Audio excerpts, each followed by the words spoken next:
Habang nag-aagaw buhay ako sa ICU, nilimas ng asawa ko ang 50 milyong piso ko para ipangregalo sa kasal ng kabit niya. Habang nakaratay ako sa malamig na kama, masayang humihigop ng champagne si Leandro kasama si Clarissa Tagaytay gamit ang pera ko. Baggage lang, si Amihan, hayaan mo siyang mamatay, ang tawa niya. Ngunit sa mismong reception, na-decline ang lahat ng peking pondo niya at pumasok ang NBI na may dalang posas. Ang dating masunuring asawa ay patay na at ako na ang hahawak ng kanilang impyerno. Paano pagbabayaran ng mga traidor ang bawat patak ng dugo? Kudahan-dahan kong ijinalaw ang aking mga daliri upang ayusin ang oxygen tube sa aking ilong habang nakatitig sa malamig na kisame ng silid sa ospital. Sa kabila ng matinding kirot sa aking dibdib mula sa sariwang tahi ng aking operasyon sa puso, mas lalong nagmarka ang lamig ng simpleng wedding ring na nakasuot sa aking daliri. Bago ko pa man maigalaw ang aking ulo, umawit sa katahimikan ng kwarto ang boses ng aking asawang si Leandro mula sa bahaging nakatagilid na pinto. Gusto ko ang pinakamahal na venue sa Tagaytay. Clarice, huwag kang mag-alala sa bayad. Dahil habang nakahiga sa ICU ang tangang yan, naisaling ko na ang 50 milyon mula sa account niya papunta sa atin. Napatigil ang tibok ng aking puso hindi dahil sa sakit, kundi dahil sa matinding katotohanang lumitaw sa isang sandali. Ang lalaking pinaglaanan ko ng 10 taon ng aking buhay, ang taong inalagaan ko at pinalago, ang bumabagsak na negosyo gamit ang aking sariling pawis at mga lihim na ari-arian ay nakatayo lamang sa labas ng aking pinto habang ibinebenta ang aking buhay para sa kanyang kabit. Bumukas ang pinto ng malakas at pumasok si Leandro kasama ang kanyang ina na si Mama Minda. Walang bakas ng pag-aalala sa kanilang mga muka. Sa halip, ang dala ng aking biyenan ay isang makapal na folder at isang bulpen na agad niyang inilapit sa aking muka. Ang amoy ng mamahaling pabango ni Mama Minda ay humalo sa amoy ng gamot sa silid na nagdulot sa akin ng matinding pagkahilo. Amihan, mabuti naman at gising ka na? Ang malamig na bungad ni Mama Minda na walang man lang pagtatanong kung kumusta ang aking pakiramdam pagkatapos ng 5 oras na operasyon. Pirmahan mo na itong panibagong waiver para sa insurance at paglilipat ng natitirang pondo ng Villa Corta Group. Huwag ka nang maarte o magdrama dyan. Si Leandro ang nagsusumikap magtrabaho at nagpapakapagod para sa pamilyang ito habang ikaw ay nakahiga lang at nagiging malaking pabigat dahil sa mahina mong puso. Tumingin ako kay Leandro. Lumapit siya sa gilid ng aking kama. Inayos ang kanyang suit at yumuko ng kaunti upang tignan ako ng may halong pagmamataas at pagkukunwari. Listen to me, Amihan. Kailangan ko ang pirma mo ngayon din para sa corporate emergency. Ginagawa ko ito para sa atin. May sakit ka, hindi mo kayang humawak ng stress o ng pera. Don't be selfish. Pirmahan mo na ito para makabalik na ako sa opisina. Marami akong ginagawa at wala akong oras para magbantay sa'yo rito. Bago pa ako makapagsalita, pumasok ang isang nurse na may dalang hiringgilya at mga bagong gamot. Ma'am, kailangan na pong mapirmahan ang mga papel na yan bago lumabas ang attending physician. Hinihintay na rin po ni Sir Leandro ang mga kopya. Naramdaman ko ang gipit na kalagayan. Nakapaligid sila sa akin na parang mga buitre na naghihintay na mamatay ang kanilang biktima. Ang ginawa nilang pagtrato sa akin bilang isang walang kakayahang babae, isang kasangkapan lamang para sa kanilang kasakiman, ay nagdulot ng isang kakaibang pagbabago sa aking loob. 10 taon ng aking buhay ang ibinigay ko para buuin ang pangarap ng lalaking ito. Isinakripisyo ko ang aking sariling pangalan at ang aking dangal bilang tagapagmana ng De Vera Holdings para lamang ipaglaban ng isang taong itinuturing pala akong gatasang baka. Ngunit ang amihan na nagmamahal ng tanga at nagtitiis ay tuluyan ng namatay sa ibabaw ng operating table kasabay ng paghiwa ng kutsil sa aking dibdib. Isang malamig at tahimik na katahimikan ang bumalot sa aking diwa. Ang matinding sakit ay napalitan ng isang malinaw at matalas na litri. Tinitigan ko si Leandro ng diretso sa kanyang mga mata. Walang luha na pumatak mula sa aking mga mata. Walang gulo o sigaw na lumabas sa aking labi. Sa halip isang munting malamig na ngiti ang dahan-dahang gumuhit sa aking mukha. Oo naman, Leandro. Ang mahinang salita na lumabas sa aking tuyong lalamunan, ngunit bawat pantig ay may taglay na matalas na kapangyarihan. Papirmahan ko. Para sa pamilya natin. Inabot ko ang bulpen mula sa kamay ni Mama Minda. Sa ibabaw ng dokumento, inilagay ko ang aking pirma. Ngunit sa huling linya ng kurba, palihim kong inilagay ang isang maliit na marka, isang natatanging simbolo na ginagamit lamang ng pamilya de Vera para sa mga transaksyong may nakatagong fraud alert sa aming legal team. Sa paningin ni Leandro ito ay isang simpleng pirma lamang ng isang matandang may sakit. Ngunit para sa aking bangko, ito ay isang malaking pulang bandila. Kinuha agad ni Mama Minda ang papel ng may kasakiman, habang si Leandro naman ay hindi man lang nag-abala na halikan ako sa o magpasalamat. Mabuti naman at natuto ka ring mag-isip, ang huling hirit ni Mama Minda, bago mabilis na tumalikod kasama ang kanyang anak habang magtatawanan pa sila sa hallway tungkol sa kanilang mga plano sa Tagaytay. Nang masara ang pinto at tuluyang maglaho ang kanilang mga yapak sa pasilyo, ang ngiti sa aking muka ay tuluyang naglaho, pinalitan ng isang malangig na ekspresyon na kasing tigas ng yelo. Inabot ko ang aking kamay sa ilalim ng aking unan kung saan nakatago ang aking pangalawang telepno, isang encrypted device na walang sinuman sa pamilya Villacorta ang nakakaalam. Pindot ko ang speed dial para kay Attorney Javier. Pagkatapos ang 2 ring sumagot, ang matandang abogado ng aming pamilya. Amihan, kumusta ang operasyon mo? Tanong ni Javier nang may tunay na pag-aalala sa kabilang linya. Ligtas ako, Javier. Ang sagot ko sa boses na walang anumang bakas ng panghihina o pag-aalinlangan. Ngunit simulan mo na. Freeze every single backup asset of De Vera Holdings linked to Villacorta Group. Ipasok mo ang forensic accounting team sa lahat ng account ni Leandro. At ihanda mo ang lahat ng legal na hatol para sa pagtitipon sa Tagaytay. Narinig ko ang mabilis na pag-type ni Javier sa kanyang computer sa kabilang linya. Naintindihan ko, amihan. Gagawin ko ito agad-agad. Ngunit may isa pa kaming natuklasan sa pamamagitan ng aming pampribadong investigador sa ospital. Napatigil ang aking paghinga habang nakatitig ako sa IV bag na nakabitay sa gilid ng aking kama, kung saan ang malinaw na likido ay patuloy na dumadaloy papasok sa aking mga ugat. Ano yun, Javier? Tanong ko. Ang mga gamot na ibinibigay sa iyo sa nakalipas na 2 linggo bago ang operasyon? Hindi yon ang reseta ng iyong cardiologist. Ang seryosong pahayag ni Javier na nagpadala ng matinding lamig sa aking buong katawan. Sinadyang palitan ni Leandro ang iyong mga gamot ng isang uri ng sedative na nagpapahina sa iyong memory at nagpabilis sa pagkasira ng iyong puso. Amihan, pinalalabas nila na mamatay ka sa natural na paraan matapos mong mapirmahan ang lahat. Tinitigan ko ang patak ng gamot sa plastic tube. Ang aking mga kamay ay hindi nanginig. Ang aking puso ay tumibok ng pantay at malamig. Maraming salamat sa impormasyon, Javier. Ang bulong ko bago dahan-dahang ibinaba ang telepno. Kinuha ko ang tape na nakadikit sa aking balat at nang walang pikit matang hinugot ang IV needle mula sa aking braso. Ang patak ng dugo na lumabas sa aking balat ay aking pinunas gamit ang puting kumot habang ang aking mga mata ay nakatitig sa dilim ng gabi sa labas ng bintana. Inayos ko ang aking kumot at muling inilagay ang karayom ng suwero sa aking kamay. Ngunit binuhol ko ang tubong plastik upang hindi na dumalay ang anumang likido sa aking mga ugat. Ayaw kong maghinala ang mga nurse habang hinihintay ko ang tamang pagkakataon. Bago pa man sumikat ang araw sa labas ng bintana, muling bumukas ang pinto ng aking silid at pumasok si Mama Minda na may dalang maliit na plastic container ng sabaw. Lumapit siya sa aking higaan nang may nakataas na kilay at ibinaba ang pagkain sa mesa. Amihan, magmano ka sa akin? Ang agad na utos niya habang inilalapit ang kanyang kamay na puno ng mga peking brilyante.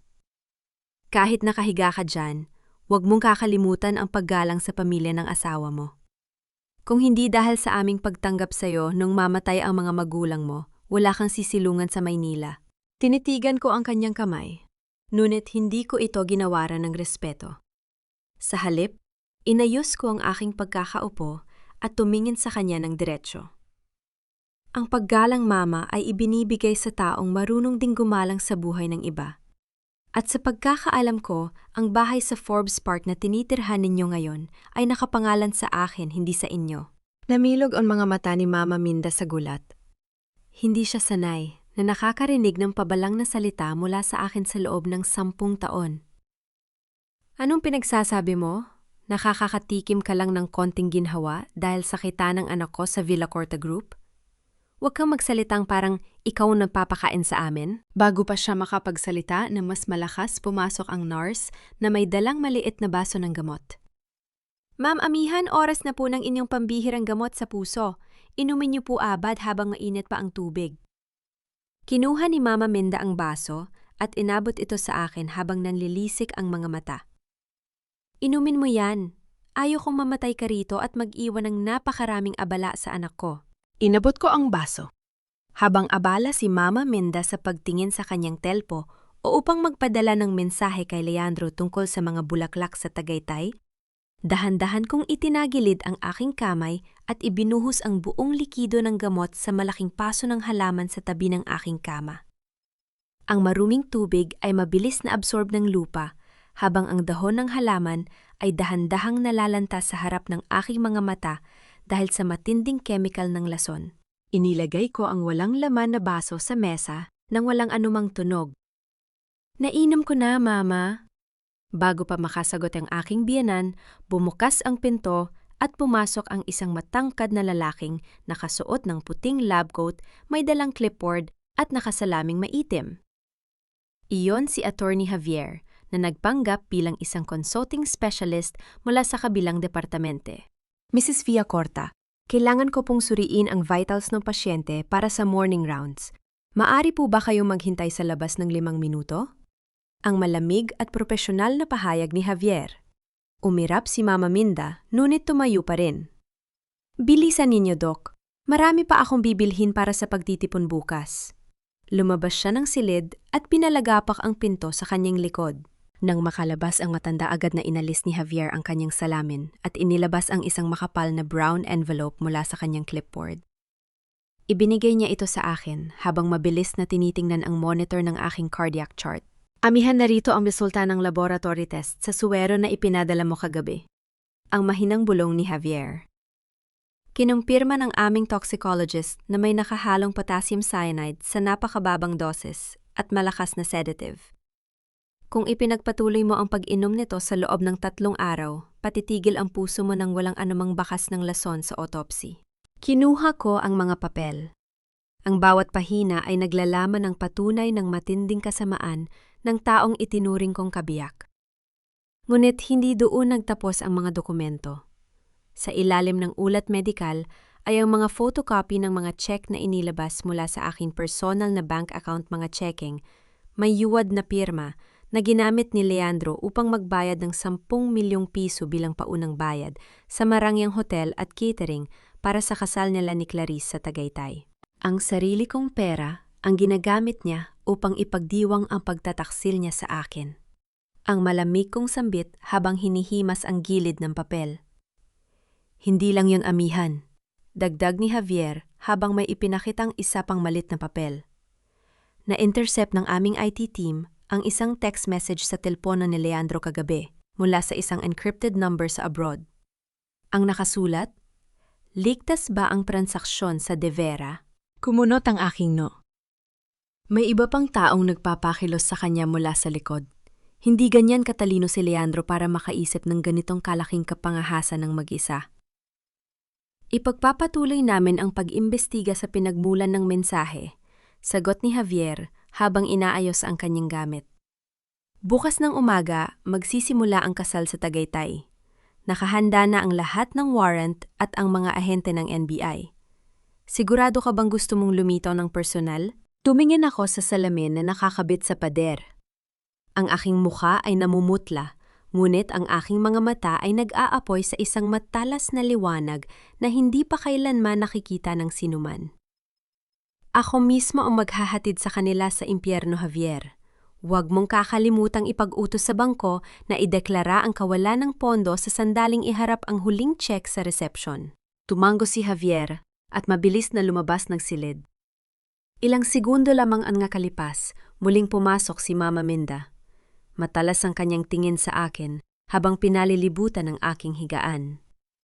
Nang mapansin ng matanda ang aking mama, halingbag na gawa sa balat ng aligator isang pamana mula sa aking yumaong ina na may nakatagong selyo ng De Vera agad na kumislap ang kasakiman sa kanyang mga mata. Lumapit siya at tahasang inabot ang bag upang buksan ito at maghanap ng pera o mga sertipiko ng lupa. Bago pa man maipasok ng matanda ang kanyang mga daliri sa siper, mabilis kong hinawakan ang kanyang pulso. Ang aking hawak ay mabilis matigas at kasing lamig ng bakal. Napatigil si Mama Minda at napatingin sa akin ng may gulat at takot. Ang dating mahinhin at masunuring menor na dinala ng kanyang anak sa bahay ay wala na. Ang nakatitig sa kanya ngayon ay isang tagapagmana na may kakayahang dumurog ng buhay sa isang tingin lamang. Inilapit ko ang aking mukha sa kanya habang ang aking boses ay mananatiling napakahina, ngunit nagtataglay ng matinding banta. "Huwag mong hawakan ang hindi sa'yo, Mama. Baka mapasok ka." Palihim akong pinalabas ng ospital sa ilalim ng pangangalaga ng mga pribadong mediko ng De Vera Holdings. Inilipat ako sa isang ligtas at mataas na penthouse sa Bonifacio Global City, isang lugar na hindi kailanman nalaman ni Leandro sa loob ng 10 taon naming pagpapakasal. Sa harap ng malaking salamin ng silid, pinagmasdan ko ang aking sarili. Bagamat may bahagyang pamumutla pa ang aking balat dahil sa operasyon, ang aking mga mata ay pinaliligiran na ng matigas at hindi matitinag na kapangyarihan. Sa ibabaw ng aking babasaging mesa ay nakapatong ang isang lumang larawan ng aming kasal ni Leandro. Nakatitig siya sa akin sa larawan nang may matamis na ngiti isang ngiting. Dating itinuring kong simbolo ng walang hanggang katapatan, ngunit ngayon ay isa palang maskara ng isang sakim na lubo. Dahan-dahan kong kinuha ang larawan mula sa frame at ipinasok ito sa bibig ng electric paper shredder. Ang tunog ng paggupit ng makina sa makapal na papel ay nagpaalala sa akin na ang bawat hibla ng aking nakaraang kahinaan ay tuluyan ng nadudurog at nagiging alikabok sa hangin. "Handa na ang lahat, amihan," ang bungad ni Attorney Javier habang pumasok sa silid na may dalang tablet. Ang dummy corporation na Apex Crown Capital ay nakarehistro na sa ilalim ng aming offshore firm sa Singapore. Ipinadala na ng aming kinatawan ang kontrata para sa 5 bilyong pisong Tagaytay Eco Resort Project sa email ni Leandro. Umupo ako sa swivel chair at kinuha ang tablet. "Siguraduhin mong ang mga syarat sa kontrata ay lubos na nakakatukso para sa kanya." Si Leandro ay isang taong kulang sa talino, ngunit sobra sa pagmamayabang.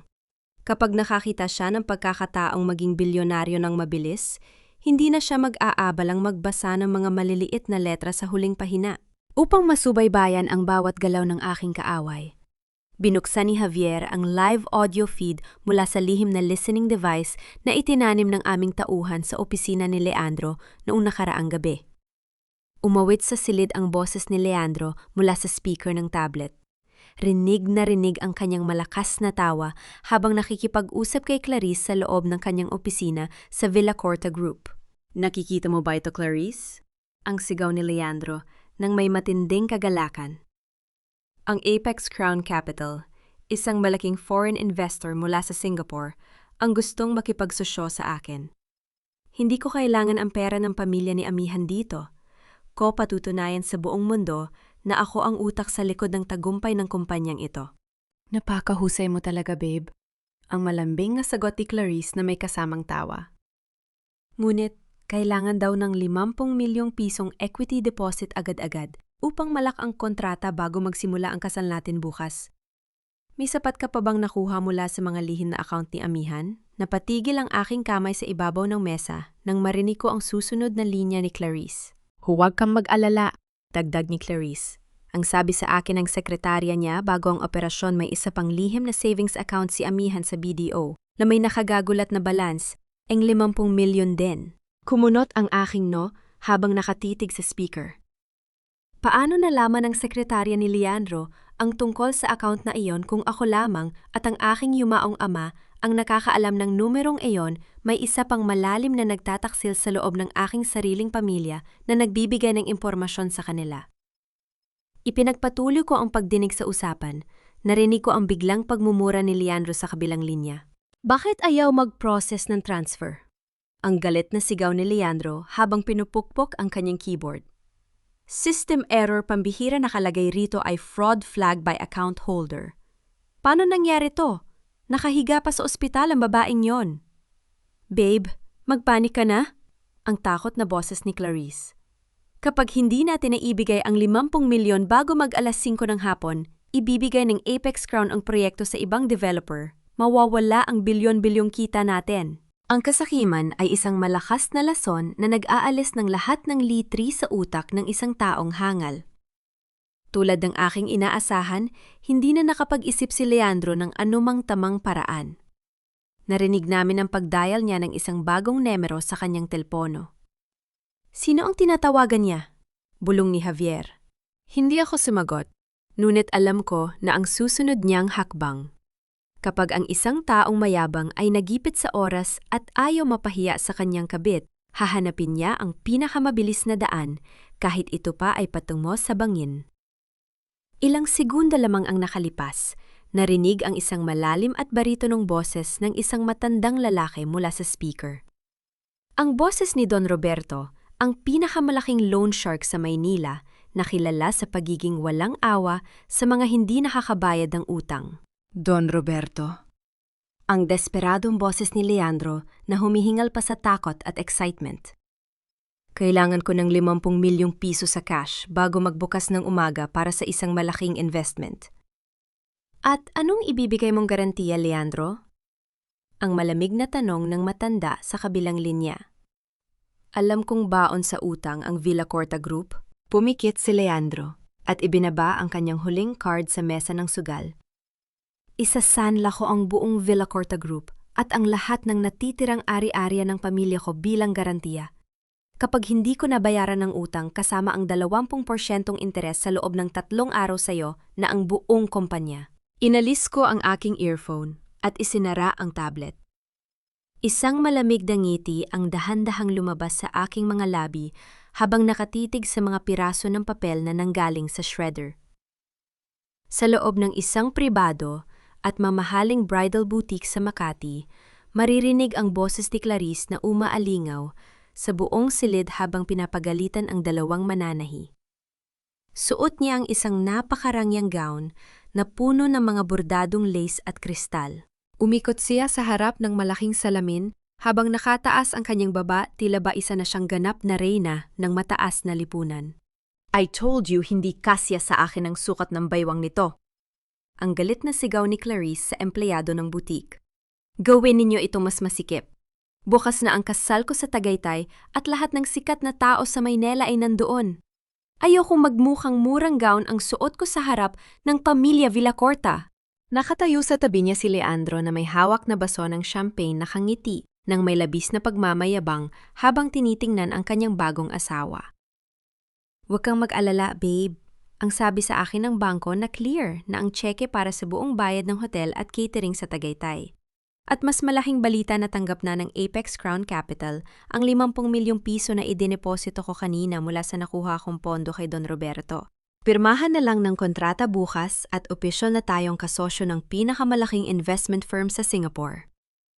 Hindi alam ni Leandro na ang pag-clear ng checking may wad kong pirma ay aking personal na utos sa aking banker sa BDO.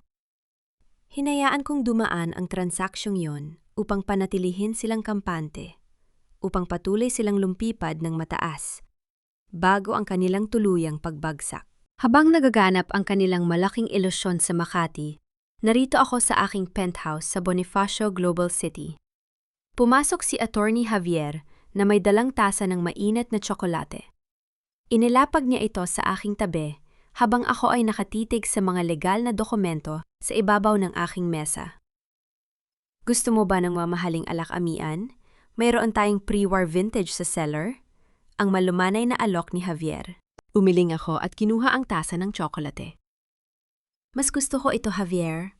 Ito ang inihahanda ni Papa tuwing napupuyat kaming dalawa sa opisina nung nagsisimula pa lang ako sa De Vera Holdings. Pinapaalala nito sa akin kung saan ako nanggaling at kung anong uri ng dagal ang kailangan kong ipaglaban.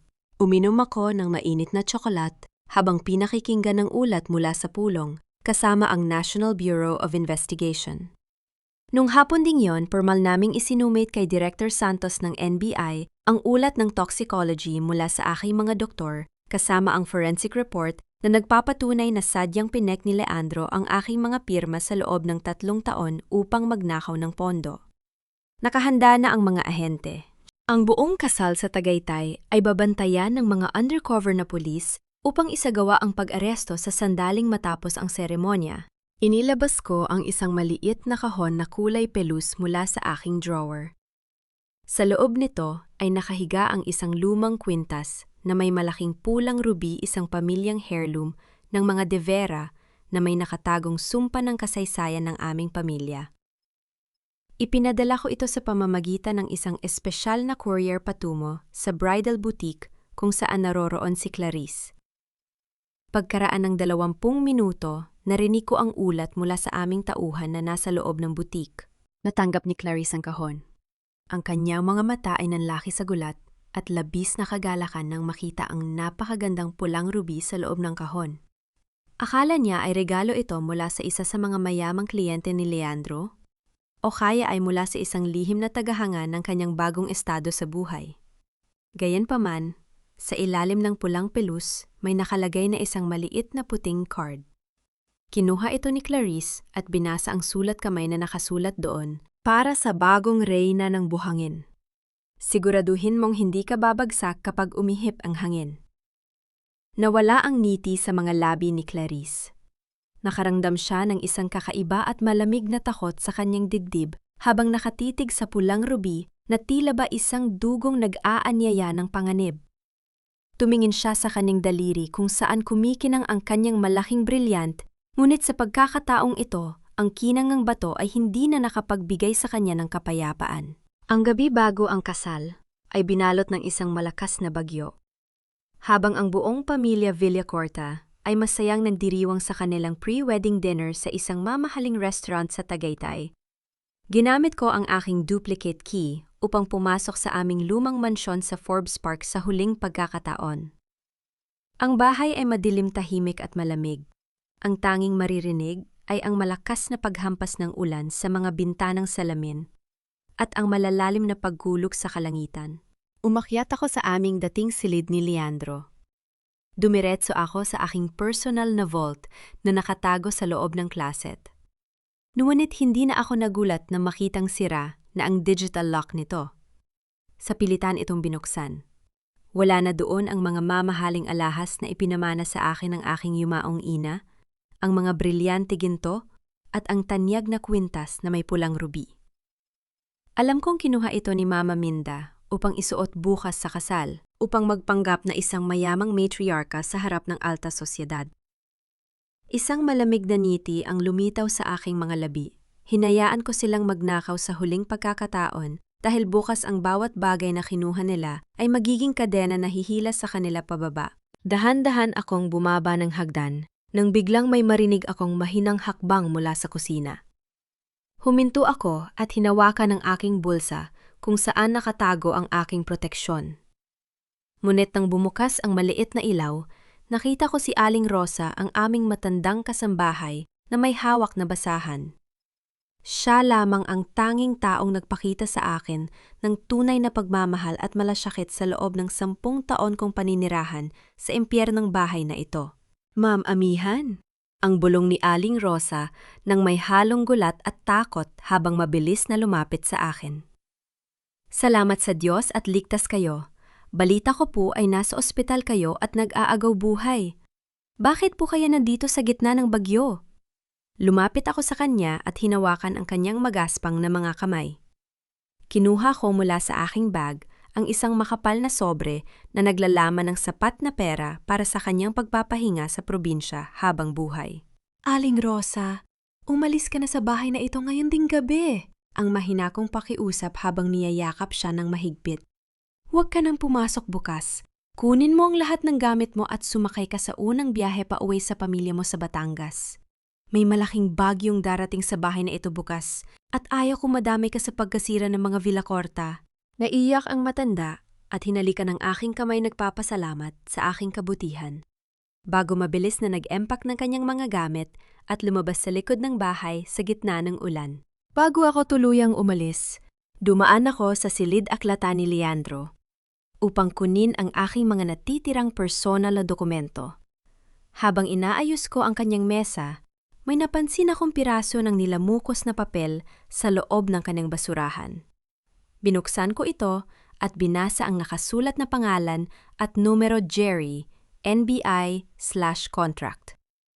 Sa tabi nito ay may mga nakasulat na lista ang ng mga chemical at tamang dosage ng aking gamot sa puso.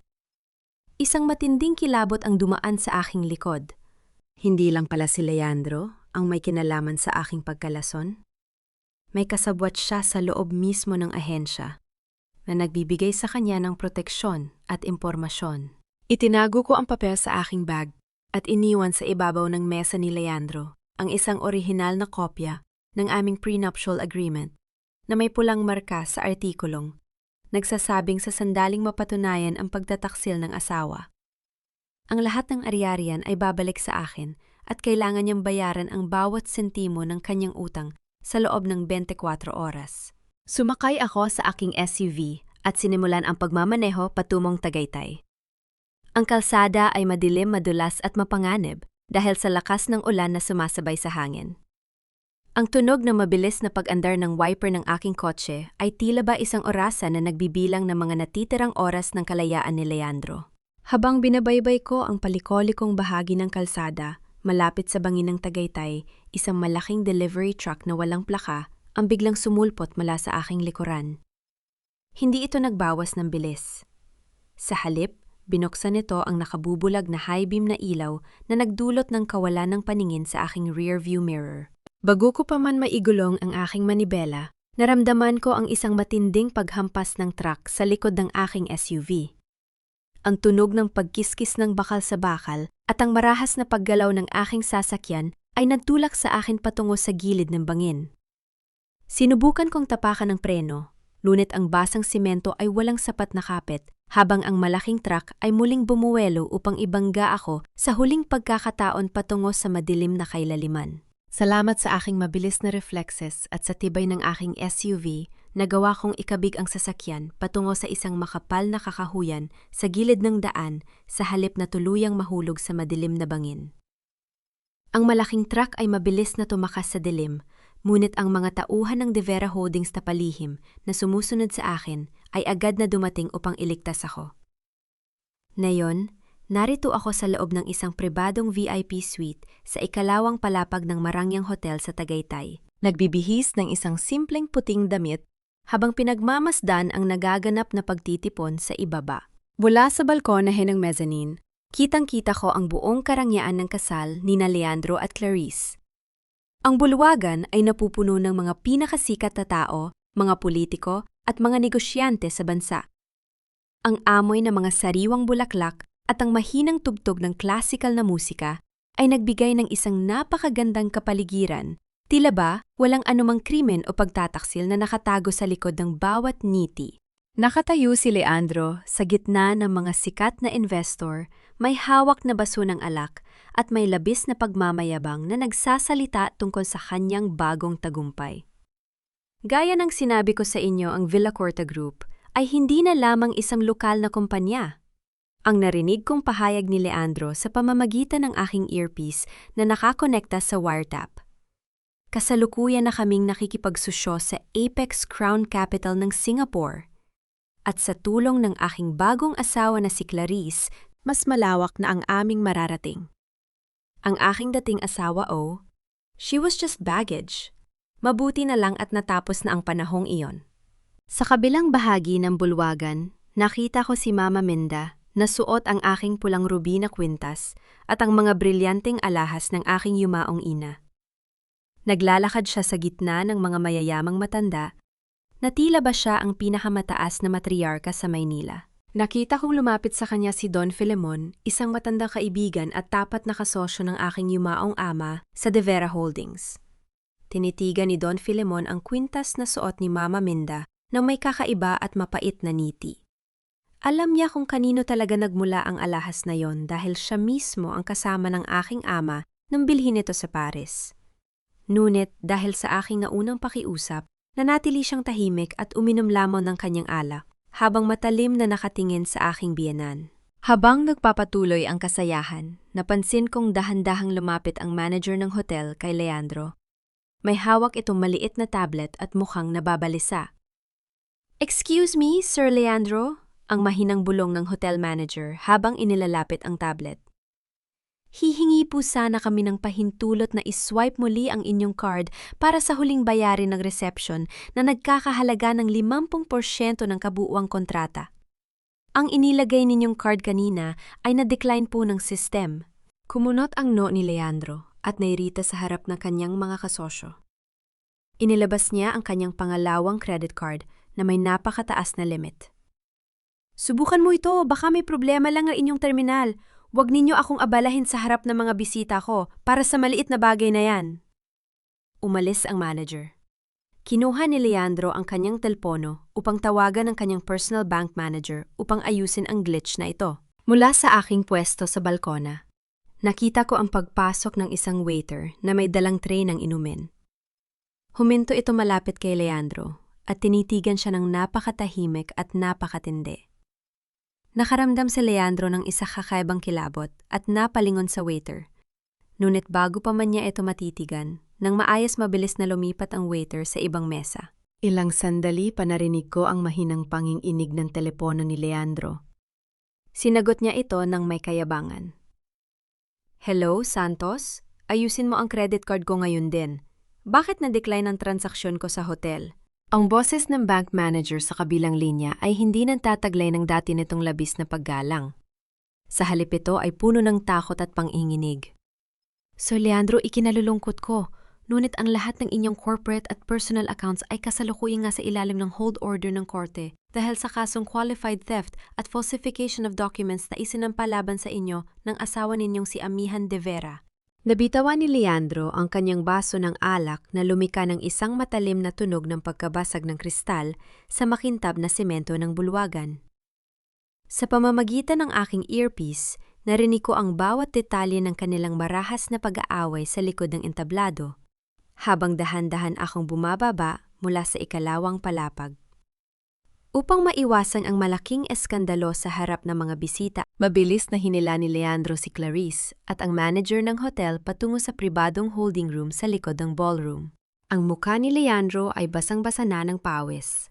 Ang kanyang kamay ay nanginginig habang paulit-ulit na sinusubok ang tawagan ng iba't ibang tao sa kanyang listahan, ngunit walang sinuman ang sumasagot. "Babe, ano bang nangyayari?" Ang galit at pasigaw na tanong ni Clarice habang ipinupukpok ang kanyang bouquet na mga bulaklak sa mesa. "Bakit na-decline ang mga card mo? Sinabi mo sa akin na bilyonaryo ka na. Ayaw kong mapahiya sa harap ng mga kaibigan ko. Paano na ang reception? Paano na ang ibabayad sa hotel?" "Tumahimik ka, Clarice." Ang pabalas na sagot ni Leandro na tuluyan ng nawawalan ng kontrol sa kanyang sarili. "May mali lang sa sistem ng bangko. Sandali lang." Pumasok si Mama Minda sa silid ng may nakataas na kilay at sumubok na, gamitin ang kanyang awtoridad upang takutin ang manager ng hotel. "Alam niyo ba kung sino ang kinakausap ninyo, kami ang mga Villa Corta? Ang pamilya namin ang nagmamay-ari ng isa sa pinakamalaking real estate firm sa lungsod. Isang tawag ko lang sa may-ari ng hotel na ito, mawawalan ka ng trabaho." Ang hotel manager ay nanatiling nakatayo ng may tuwid na likod at may malamig na profesionalismo. "Ikinalulungkot ko po, madam. Ngunit ang patakaran ng hotel ay patakaran. Hindi po namin maaaring ipagpatuloy ang pagsisilbi ng mga pagkain at inumin para sa reception kung hindi pa nababayaran ang 50% ng huling bill." Dahil sa galit at kahihiyan, binalingan ni Leandro ang isang batang assistant ng hotel na tahimik na naglilinis ng mga basag na kristal sa gilid. "At ikaw, bakit ka nakatitig dyan? Umalis ka sa harap ko bago ko durugin ang mukha mo." Ang sigaw ni Leandro. Isang matandang supervisor ng hotel ang dahan-dahang lumapit, inilagay ang kanyang kamay sa balikat ng batang assistant upang protektahan ito at humarap kay Leandro ng may matatag na tinig. "Sir, Nagtatrabaho lang po siya ng maayos ayon sa aming tungkulin. Hindi po kayo maaaring manigaw ng aming mga empleyado kung hindi ninyo kayang bayaran ang inyong sariling bill. Ang tapang ng supervisor ay nagpatahimik sa buong silid na nag-iwan kay Leandro na walang magawa kundi ang humingal sa galit. Sa sandaling iyon, bumukas ang pinto ng holding room at pumasok si Attorney Javier kasama ang 2 security officer ng pamilya De Vera. Dire-diretso siyang lumapit kay Leandro at inilapag ang isang makapal na dokumentong may tatak ng korte sa ibabaw ng mesa. Ginoong Villacorta. Ang pormal na pahayag ni Javier. Ipinaparating ko sa inyo ang supina mula sa Korte ng Maynila para sa mga kasong qualified theft, estafa, at falsification of public documents. Ang lahat ng inyong mga ari-arian ay opisyal nang nasa ilalim ng sequestration order. Napatitig si Leandro sa dokumento na tila nakakita siya ng isang multo. Ngunit ang mas nakapukaw ng aking pansin mula sa aking kinatatayuan sa may pintuan ay ang reaksyon ni Clarice. Sa halip na magulat o sumigaw, dahil sa supina, mabilis niyang iniwas ang kanyang tingin at dahan-dahang binitawan ang kamay ni Leandro. Tila ba alam na niya na darating ang sandaling ito? Ang tensyon sa holding room ay dahan-dahang kumalat pabalik sa bulwagan ng kasal. Ang mga ilaw sa ilang bahagi ng ballroom ay nagsimulang kumurap-kurap habang ang mga tauhan ng aking IT team ay unti-unting kinukuha ang kontrol sa buong power grid ng hotel. Ang mga bulong ng mga bisita ay naging mas malakas at ang ilang mga kaibigan ni Leandro ay nagsimula ng mag-alisan sa kanilang mga upuan. Desperadong lumabas si Leandro mula sa holding room patungo sa gitna ng entablado ng ballroom. Sinubukan niyang hawakan ng mikropono upang magsalita at patahimikin ang lumalaking kaguluhan sa harap ng kanyang mga bisita. Ngunit bago pa man niya maibuka ang kanyang bibig, ang 2 malalaking pinto ng mahagani sa dulo ng ballroom ay dahan-dahang bumukas sa pamamagitan ng 2 ahente ng NBI. Isang malakas na liwanag mula sa labas ang pumasok sa bulwagan at isang pamilyar malinaw at napakalamig na boses ang umalingaw-ngaw sa buong silid na nagpatahimik sa bawat tao. Huwag kayong mag-alala, ako ang magbabayad ng lahat. Dahan-dahan akong naglakad sa gitna ng bulwagan. Tinatahak ang mahabang karpet na may mga nakasabog na talulot ng rosas. Ang mismong daan na binyahe ni Clarice kanina nang may labis na kayabangan. Suot ko ang aking simpleng puting damit na walang anumang dekorasyon, ngunit sapat ang gupit nito upang ipakita sa aking leeg at itaas na bahagi ng dibdib ang sariwang selyo at sye ng aking operasyon sa puso. Ang sye na yon ay hindi simbolo ng aking kahinaan, kundi ang aking medalya ng tagumpay laban sa kamatayan. Napatigilan ang buong bulwagan. Ang mga bulong ay biglang napalitan ng isang napakalalim na katahimikan.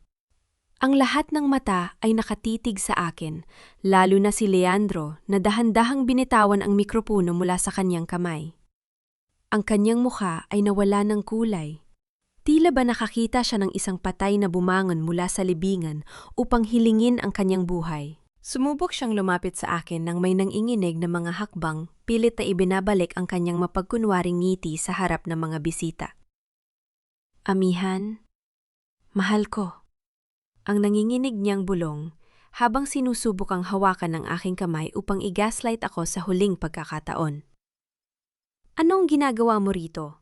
Hindi ka pagganap na magaling? Delikado sa puso mo ang lumabas ng ospital nang walang pahintulot ng doktor? Halika, mag-usap tayo sa loob ng pribado. Hindi ko siya pinansin. Nilagpasan ko ang kanyang mga nakataas na kamay nang walang kahit isang sulyap. At dire-diretsong tumayo sa likod ng podium sa gitna ng entablado. Tumingin ako kay Attorney Javier na agad na pumindot sa kanyang tablet. Sa isang sandali ang malalaking screen sa paligid ng ballroom na dating nagpapakita ng mga larawan ng kasal nina Leandro at Clarice ay napalitan ng mga opisyal na dokumento ng Securities and Exchange Commission at ng bangko.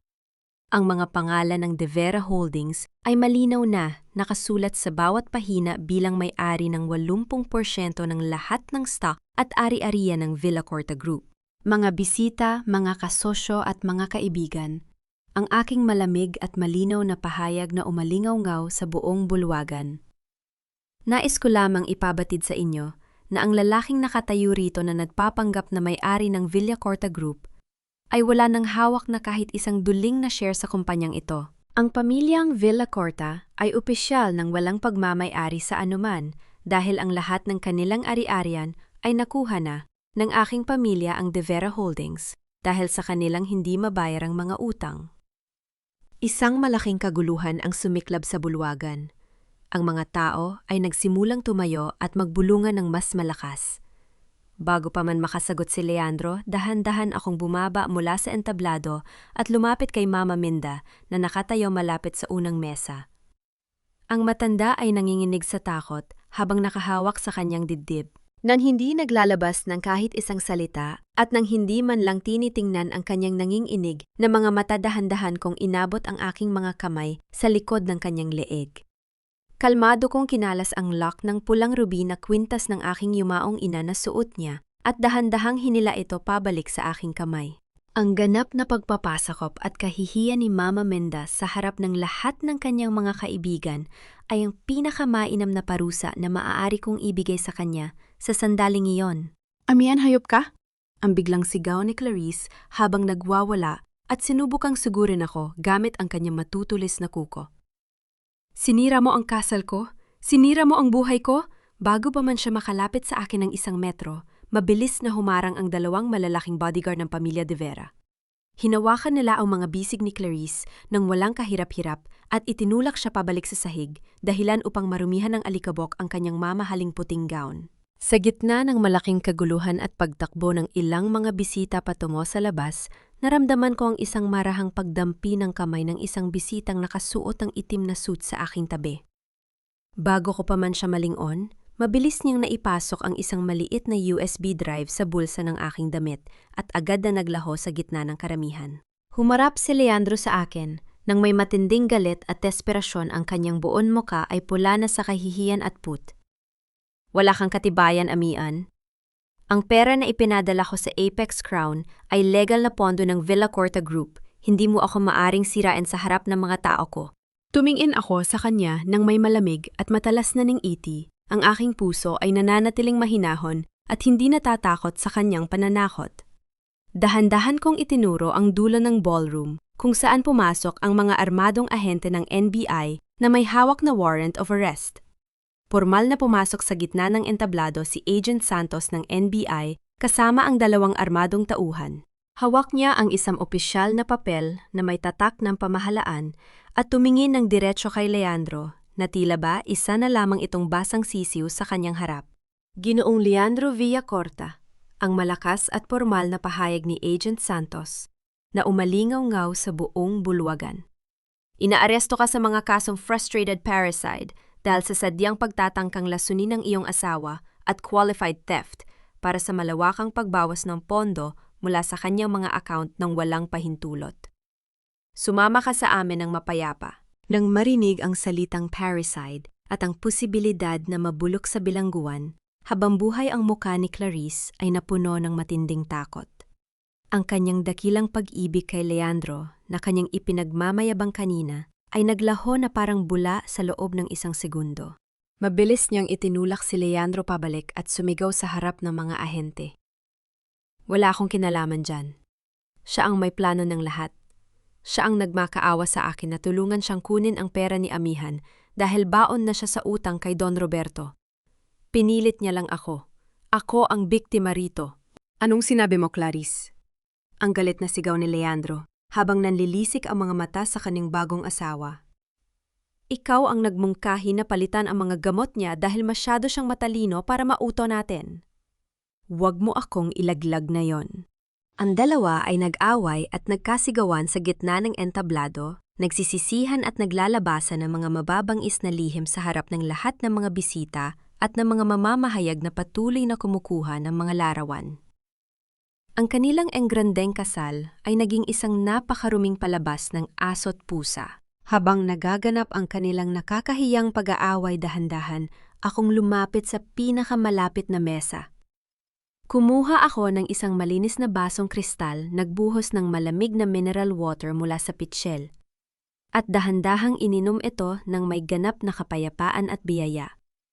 Ang matinding kaibahan ng aking tahimik at eleganteng pagkilos sa gitna ng kanilang maingay at mababangis na pagsisigawan ay nagbigay ng isang napakagandang pakiramdam ng katarungan sa aking puso.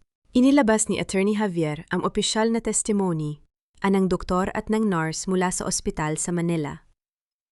Mayroon kaming pirmadong pag-amin mula sa inyong mga kasabot, Leandro. Sinabi nila kung magkano ang ibinayad mo upang unti-unting palitan ang mga gamot sa puso ni Amihan. Lumuhod si Mama Minda sa sahig, umiiyak at sumubok na gumapang patungo sa aking direksyon. Amihan, anak, patawarin mo kami. Nagkamali kami, pamilya mo pa rin kami. Huwag mong ipakulong ang anak ko. Tumingin ako sa kanya mula sa aking kinatatayo. Anhawak pa rin ang baso ng tubig. Ang pamilya mama ay hindi nagpapakain ng lason sa kanilang sariling anak upang makuha ang kanyang pera. Ang batas ang magpapasya sa inyo ngayon. Mabilis na hinarangan ng mga ahente ng NBI si Mama Minda at pinalayo sa akin. Inilagay ng mga pulis ang malamig na bakal ng posas sa mga pulso ni Leandro na lumika ng isang matalim na tunog ng pag-lock ng bakal. Lumapit ako kay Leandro ng isang hakbang at bumulong sa kanya ng napakahinasapat lamang para sa kanyang pandinig. Sino ang nagpadala ng truck na sumubok pumatay sa akin sa kalsada kagabi, Leandro? Huwag mo nang itanggi dahil alam ko may kasabwat ka. Namilog ang mga mata ni Leandro sa tunay na takot. Ang kanyang labi ay nanginig habang sumasagot. Sumpain ko, Amihan. Wala akong alam sa truck. Gusto kitang mamatay para makuha ang pera mo. Ngunit wala akong lakas ng loob o sapat na pera upang kumuha ng mamamatay tao sa kalsada. Hindi ako ang may gawa niyon. Napagtanto ko sa kanyang mga mata na nagsasabi siya ng katotohanan tungkol sa truck. May mas malaking puwersa na nagpapatakbo sa likod ng lahat ng ito. Habang kinakaladkad ng mga ahente si Leandro, palabas ng buluwagan patungo sa mga sasakyang naghihintay sa labas sa gitna ng malakas na ulan. Lumingon siya sa akin sa huling pagkakataon at sumigaw ng may matinding galit. Hindi pa ito tapos, Amihan. May isang tao pang mas mataas sa akin na gustong makita ka mamatay. Mula sa malayo ang mahinang tunog ng sirbato ng pulis ay dahan-dahang lumalayo, humahalo sa ihip ng hangin at sa ingay ng bagyo sa labas ng Tagaytay.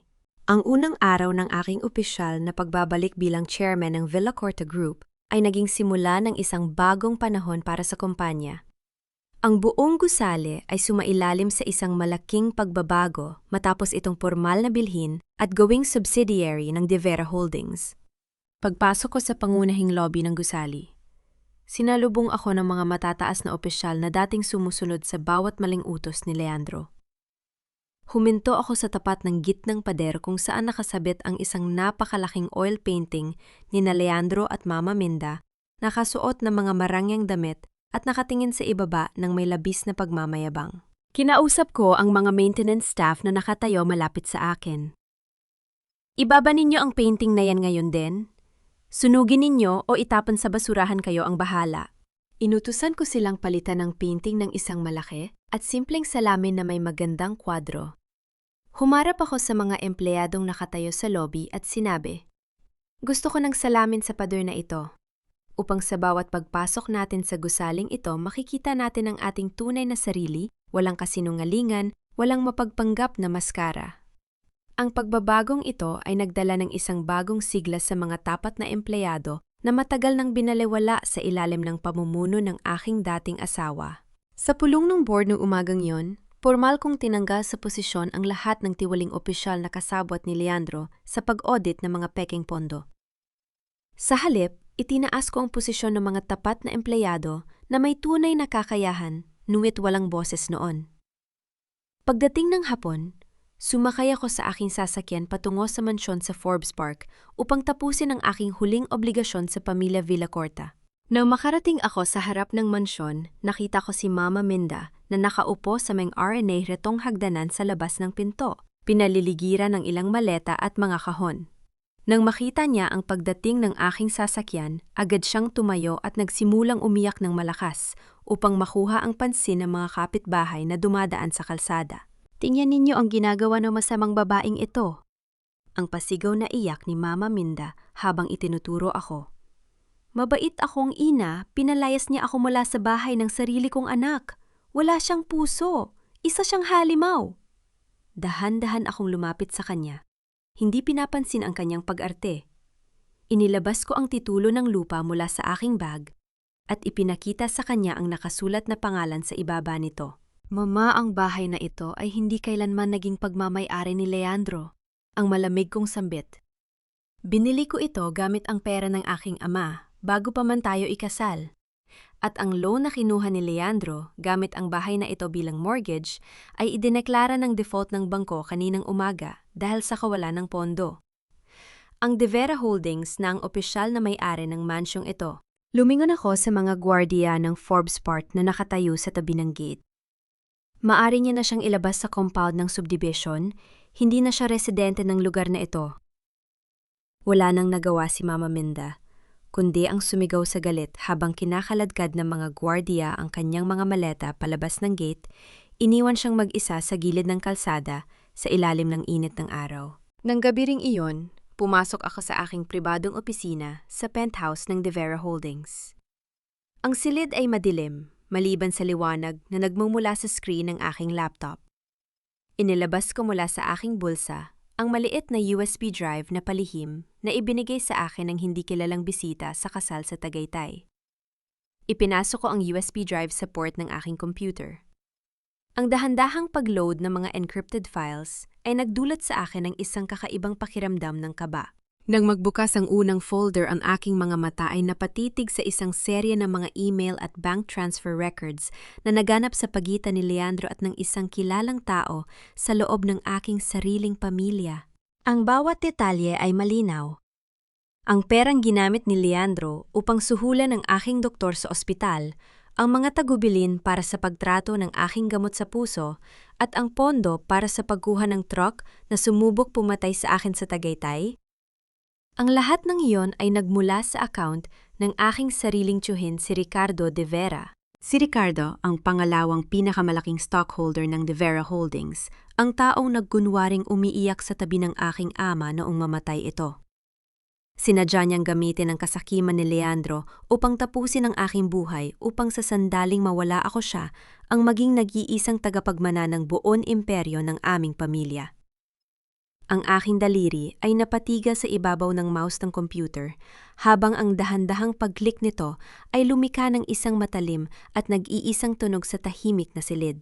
Kinabukasan ng umaga, nagpatawag ako ng isang biglaang pulong ng mga stockholder sa pinakamalaking boardroom ng De Vera Holdings.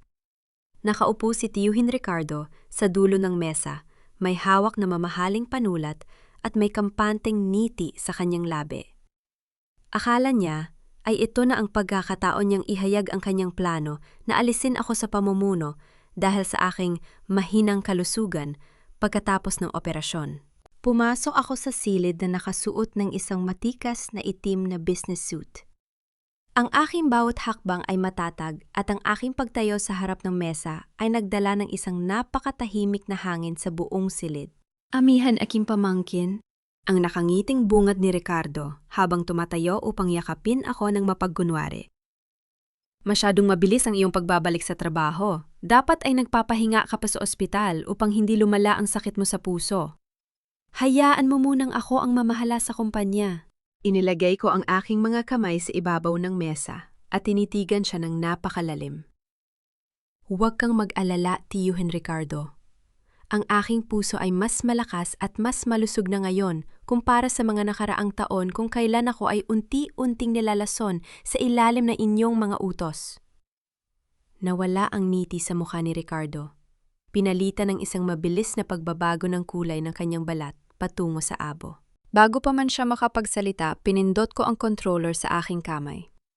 Sa malaking projector screen sa likod ko, lumitaw ang mga bank transfer records mula sa kanyang personal na account patungo sa mga tagapamagitan ni Leandro, kasama ang nakasulat na pag-amin ng driver ng truck na nahuli ng NBI kagabi.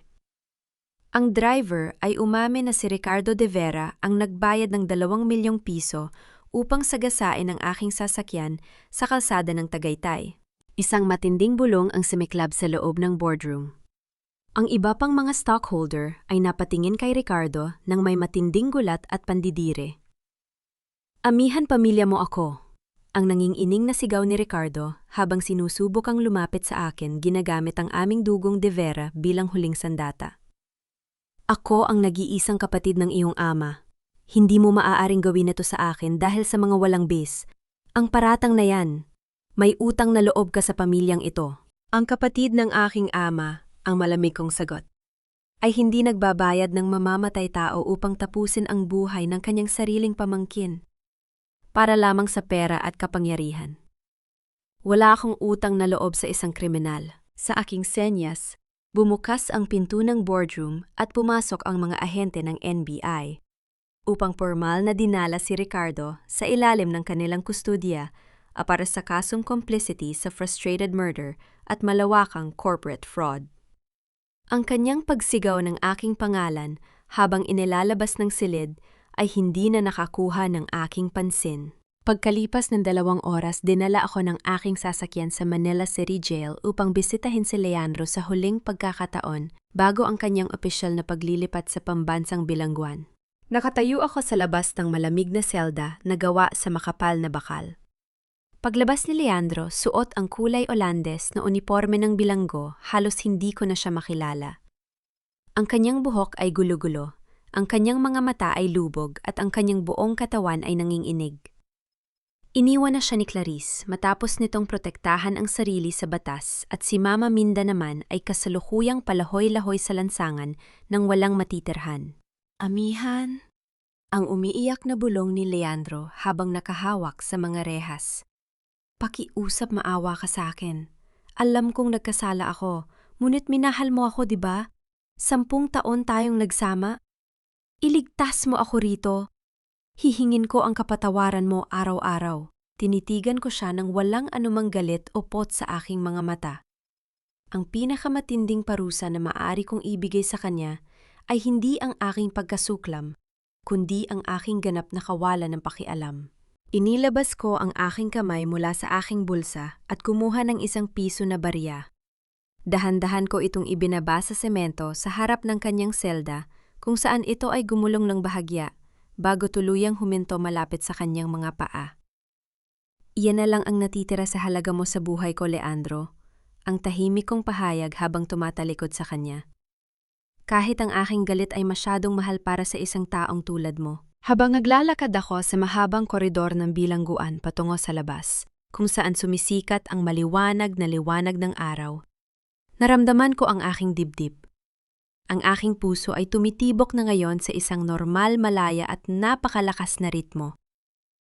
Ang malaking pinto ng bakal sa aking likuran ay dahan-dahang sumara ng may malalim na tunog ng paglapat ng mabigat na metal tuluyan nang nag-iwan sa aking nakaraan sa loob ng dilim.